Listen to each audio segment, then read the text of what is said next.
নমস্কাৰ মৰমৰ ছাত্ৰ ছাত্ৰীসকল আন এটি নতুন ক্লাছৰে তোমালোকক মই মোৰ ইউটিউব চেনেল নলিনী কান্ত দেখালৈ স্বাগতম জনাইছো।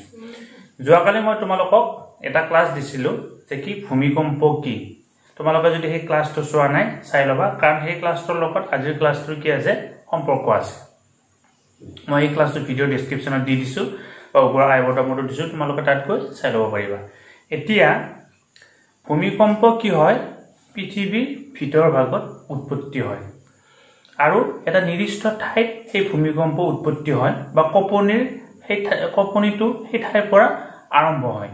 এতিয়া পৃথিৱীৰ ভিতৰ ভাগৰ যি ঠাইত পোন প্ৰথমবাৰৰ বাবে ভূমিকম্পটো উৎপত্তি হয় সেই ঠাইখিনি কি বুলি কোৱা হয়, কেন্দ্ৰ বুলি কোৱা হয়, অৰ্থাৎ চেণ্টাৰ, অৰ্থাৎ ফকাছ বুলি কোৱা হয়।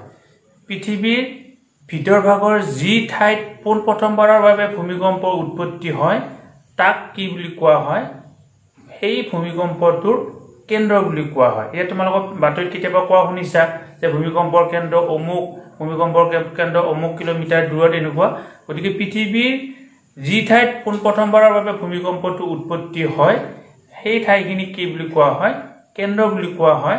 আৰু সেই কেন্দ্ৰৰ পৰা ঠিক পোনে পোনে ওপৰত পৃথিৱীৰ ভিতৰত ভূমিকম্প হল নহয়, তাৰ পৰা চিধা আহি পৃথিৱীৰ যি ঠাইত ভূমিকম্পটো খুন্দা মাৰে বা পোনে পোনে ওপৰৰ ঠাইখিনি কি বুলি কোৱা হয়, উপকেন্দ্ৰ বুলি কোৱা হয়। তলত য'ত উৎপত্তি হয় সেইটো কেন্দ্ৰ, তাৰ পৰা ঠিক ওপৰত আহি য'ত লাগে সেইটো কি বুলি কোৱা হয়, উপকেন্দ্ৰ বুলি কোৱা হয়। ভূমিকম্পৰ যিটো কেন্দ্ৰটোক ইংৰাজীত বোলা হয় ফকাছ আৰু উপকেন্দ্ৰটোক ইংৰাজীত বোলা হয় ইপিচেণ্টাৰ। তোমালোকে এই ফটোখন চোৱাচোন, এই ফটোখনত ধুনীয়াকৈ কেন্দ্ৰ আৰু উপকেন্দ্ৰ বৰ ধুনীয়াকৈ দেখুৱাই দিয়া হৈছে।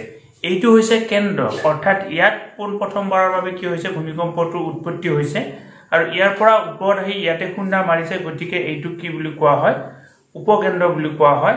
আৰু এই যিটো ঠাইত প্ৰথমতে খুন্দা মাৰে সেইখন পৃথিৱীৰ খোলা বা ভূত্বক বুলি কোৱা হয়। ছাত্ৰীসকল, তোমালোকে এই ভিডিঅ'টোৰ জৰিয়তে এইটো কথাই গম পালা, ভূমিকম্পৰ এটা কেন্দ্ৰ থাকে, কেন্দ্ৰটোক ফকাছ বুলি কোৱা হয়।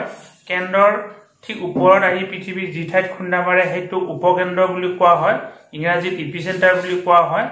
আৰু তাৰ পৰা কেন্দ্ৰৰ পৰা ক্ৰমান্বয়ে ভূমিকম্প প্ৰসাৰিত হৈ গৈ থাকে আৰু এই প্ৰসাৰিত হৈ যোৱা যিটো মাধ্যম সেইটোক ৱেভ বুলি কোৱা হয় বা এই ৱেভ বুলি কোৱা হয়। আৰু ৱেভৰ জৰিয়তে তেওঁলোকে সেই ভূমিকম্পটো প্ৰসাৰিত হৈ গৈ থাকে।